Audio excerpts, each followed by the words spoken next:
Alors tout d'abord, le changement climatique, c'est une réalité. Il y a parfois encore des débats contradictoires, mais nous, on est convaincus, on le voit cette année avec des récoltes extrêmement précoces et des températures très élevées. Et de façon récurrente, on voit que les récoltes sont de plus en plus tôt, avec des contraintes majeures pour les fabricants d'aliments, qui est le transport des matières premières en particulier. Donc c'est quelque chose qu'on a intégré dans nos approches, en particulier sur les choix de matières premières, sur les origines de matières premières et sur les qualités des matières premières.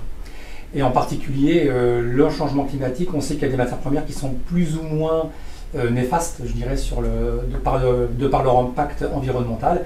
Et nous essayons en formulation de privilégier des matières premières qui soient les plus vertueuses pour lutter contre le changement climatique. Alors je citerai par exemple le sorgho, matière première qui était assez peu utilisée et qu'on commence à voir et utiliser.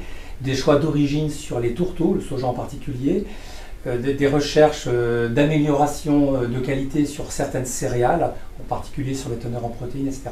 Donc il y a pas mal de démarches qui sont entreprises à ce sujet-là. Et à noter qu'en formulation, on a la caractérisation en gaz à effet de serre sur chaque tonne d'aliments fabriqués, ce qui nous permet d'avoir un œil sur l'impact environnemental des différentes formules et gammes d'aliments que nous fabriquons chez Nutréa. Alors la protéine est effectivement une des ressources, des sources qui a le plus d'impact en termes environnementaux. Alors tout d'abord, dans les choix des protéines, qui est un choix bien sûr important, au préalable, on essaie de travailler sur des teneurs les plus réduites possibles en teneur en protéines.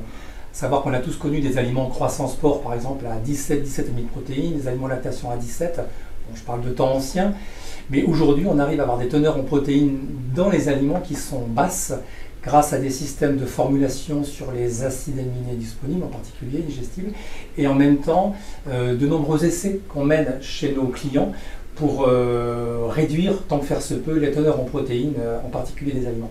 Donc ça, c'est la première base. Ensuite, sur les choix de protéines, bon, bien sûr, on va privilégier des protéines métropolitaines le plus possible. Hein. Bon, je pense bien sûr au colza, au tournesol, au drèche, aux acides aminés de synthèse.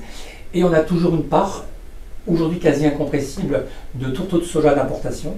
Et ce tourteau, depuis quelque temps, nous sommes adhérents à Duralim, à la démarche nationale, qui vise à terme, hein, donc 2025, à être sur des origines non déforestées. Et on s'est engagé sur un programme qui, dès cette année, tend à garantir une part croissante de notre soja vertueux, donc d'origine de zones non déforestées, en particulier sur l'Amérique du Sud. Alors c'est un thème qui n'est pas récent, mais qui est toujours travaillé de façon continue, avec l'amélioration génétique, avec les teneurs en maigre des carcasses. On a des besoins en protéines qui ont évolué, et en particulier on a créé des programmes alimentaires qui nous permettent d'être au plus près, au plus précis du besoin réel de l'animal, ce qu'on appelle la nutrition de précision. Et donc on a segmenté largement les gammes. Hein. Nutréa, on a vraiment une gamme extrêmement étoffée. Depuis, alors on parle là d'engraissement, hein, depuis 25 à 120 kg, on fractionne en 3, 4, voire 5 aliments différents, voire du multiphase progressif, pour avoir toujours une adéquation la plus proche possible entre le besoin de l'animal et les apports qu'on peut lui faire via l'alimentation. Alors ça, c'est un point. Un autre point, c'est l'allottement, qui est important, parce que pour réussir cette conduite-là, il nous faut bien sûr avoir des cases, des lots homogènes. Donc il y a des tris qui sont recommandés aux clients et qui sont mis en place dans les porcheries, en l'occurrence les porcheries Bon Unique qu'on peut suivre. Hein. On a un allottement assez précis pour pouvoir coller au mieux aux besoins des animaux, et en même temps qu'on réduit l'apport de protéines, on réduit bien sûr l'excrétion protéique dans les fesses, qui peut aussi avoir des impacts négatifs sur la partie environnementale.